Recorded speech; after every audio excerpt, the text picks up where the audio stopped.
大家好，这次呢给大家介绍一个德国的自由职业者签证啊。这个签证的话，我感觉非常好。为什么呢？它是可以转换成德国的永久绿卡的啊。但是呢，需要在5年之后啊。一般来说的话，3年工作签证的话，你可以3年之后转换成德国绿卡啊。但是这个的话，稍微要求高一点，是要5年啊。那么首先的话，我们这边有个网站啊，就是这个关于柏林的一个网站。这个网站非常好啊，比如说，你在柏林的话，想要租个房子，想要开设银行账户，想要找工作啊，这边的话都有介绍啊，是一个生活指南网站。那么刚好呢，这边呢有一个申请德国自由职业签证的一个更新的网页啊，那么它是2023年1月4号更新的，所以说这个呃信息还是很新的啊，而且呢，它这边还有验证人啊，验证人的话2名专家啊，所以说这个信息还是比较权威的。那么我们可以看一下啊，申请这个德国自由职业者签证啊，这张居留证啊，允许你移居德国创业或者成为一名自由职业者。它其实是包含2类啊。第一类呢，它是自由职业者签证呢，它是第一类的话，自由职业的话，它是其实这个对于这个职业类别是有区域经济啊就想法的，它是有对，如果说你这个职业对他们德国的这个经济是有帮助的啊，或者说他们是需要的人才，高技能人才的话，他是欢迎你的。但是如果说你是个体户啊，如果说你是做生意的人啊，那么其实他也是欢迎的，只是说它的类别不一样，它有2个类别啊，一个是自由职业者，一个是个体户。所以呢，也并不是说你如果说没有一个专业技能的话，就不能申请这个职业签证啊。所以说，我觉得很多做德国亚马逊的卖家啊，如果说你加上你有德语的水平，也是可以申请这个签证的。只是德语水平的话，它至少要在绘画水平，因为它本身的话，你申请这个长期居留的话，它是要面试的啊。我们接下来看，谁需要这个德国自由职业者签证的啊？那么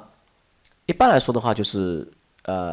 中国人的话呢，那如果说他的意思就是说谁需要办啊？如果说你是欧盟人的话，你就不需要办了。如果说你在德国是有本身的话就有这个工作签证的话，那你就不需要办了啊。一般来说的话，就是你想要办的话就得办啊。自英国脱欧以来啊，英国公民如果说想要的话，也是需要重新办理的啊。如果说你是一个雇员啊，那个又想做自由职业者的话，那你需要雇主许可啊。如果说学生的话，那是办不了的。那么有哪些要求呢？要求的话，其实说实话啊，其实还是很模糊的啊。其实要求不是说明的非常详细啊。一定要住在德国啊，这个应该是很简单的一个事情啊。那必须住在德国嘛，你租房子啊，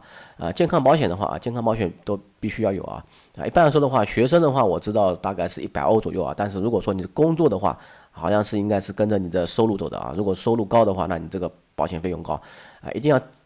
赚够钱啊！我看了一些资料，大概的话就是在1年的话，只要赚9000欧就可以满足了啊。那你越多的话，肯定是越好啊。所以说要养活自己嘛，对吧？在德国一定要有客户啊，我觉得这个是比较难的。哪怕你是一个高技术的人才的话，你在德国也不是说想有客户就有客户的啊。所以说这个德国亚马逊啊，德国亚马逊的话是一个非常好的平台。那你在亚马逊上卖东西的话，那你就有产生客户了嘛？不只说有2个了啊，那么他说至少有2个嘛，那你这个客户真太多了啊，你肯定很多买家嘛。如果你所有的客户都在另一个国家你就得不到自由职业者签证啊。他可能会考量什么呢？就是说你的收入来源德国以外的地方的话，他就没法征税啊，就是有些税务协定嘛。如果说你在德国的产生客户的话，那你们就产生交易之后，这个收入的话就要纳税啊。好，如果说你是个体户的话啊，就是我说的，如果说做亚马逊的话它是有3个要求第一个的话就是说，你这个存在这个经济利益啊，区域需要你的工作啊，那你说实话，这个也可以你的生意对经济产生积极影响这个的话应该是有积极影响。你毕竟卖一些商品的话，对补充商品还是有用你有个人资本这个经批准贷款我觉得这个对中国人来说的话，中国人基本上都有储蓄那个都贷款的不用，我觉得换句话说，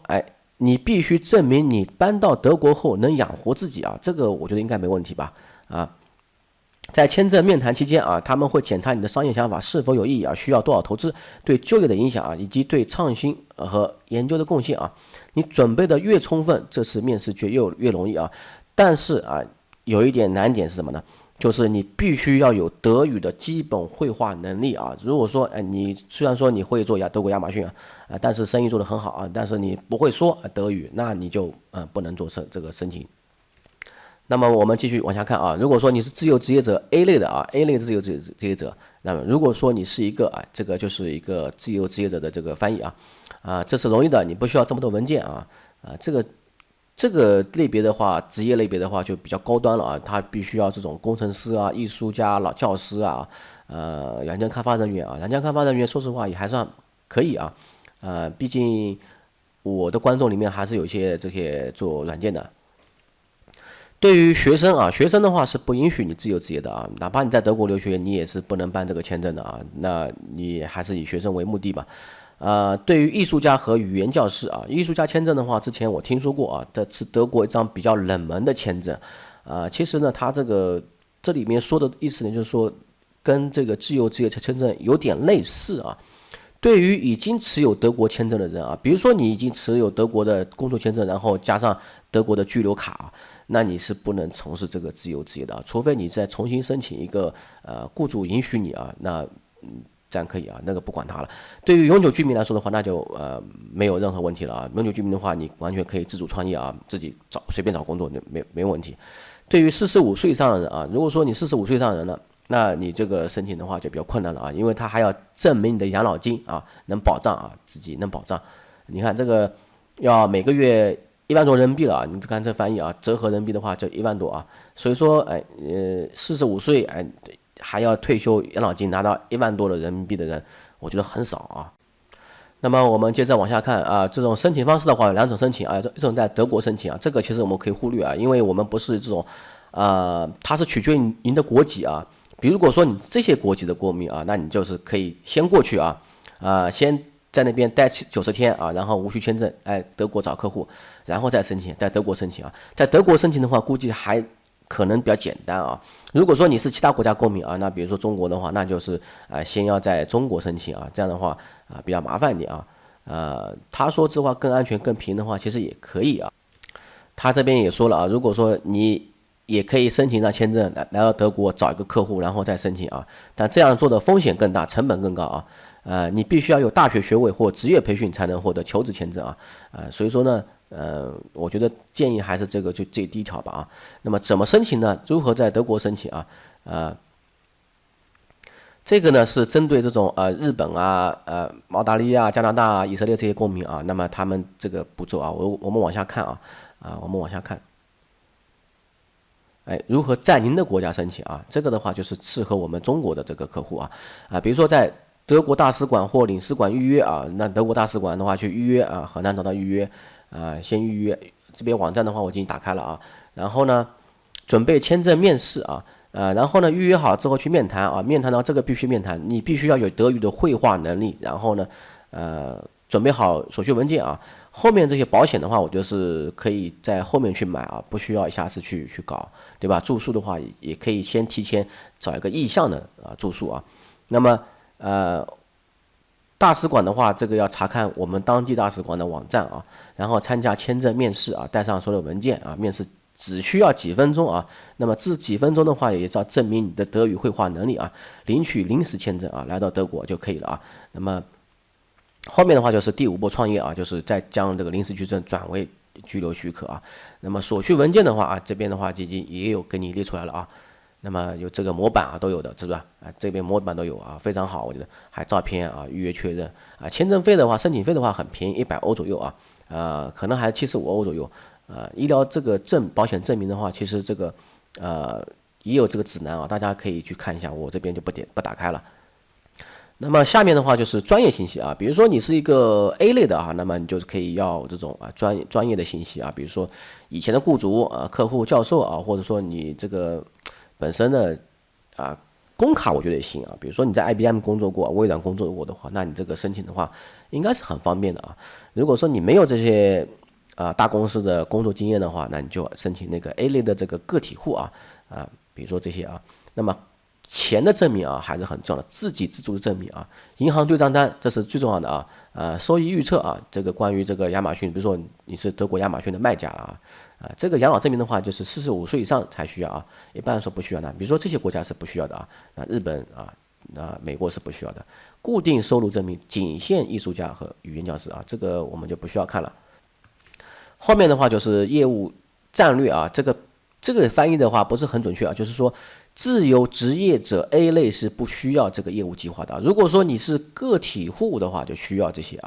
等于说需要这个贵公司的重要信息存在证明官方活动这个设备采购之类反正就是证明了你这个生意能赚钱然后呢给他们带来的影响是积极的这个完全没问题而且呢你产生交易的话，你给德国带去税收的话，人家是很欢迎的所以说呢，下面的话它是有完整的它这个翻译不是很准确我这孔图这个我觉得这个应该是需要的东西必须要的不需要的这个它这个其实是一个翻译的是自由职业的意思自由职业者 A 类的不需要的意思就个体户的话需要然后呢可以离开吗？可以离开最大6个月我觉得这个时间还是很宽松的一般来说很多时候很多国家只允许离开3个月单次你想离开6个月的话，但是如果说你想离开较长时间的话，你需要申请一个特别许可这个问题不大然后呢，这个就是最低收入最低收入的话，大概我看网上的话说明的话，大概是1年的话，至少要证明你赚钱赚到9000欧9000欧的话，说实话很少的收入9000欧的话，大约人民币的话，大概是7万人民币左右所以说呢，这个收入的要求真的很不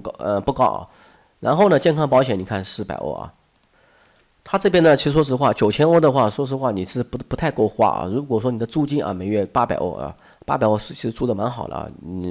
400欧这边的话，你至少要赚的。你看他这边帮你计算说实话这个的话已经有点中产水平了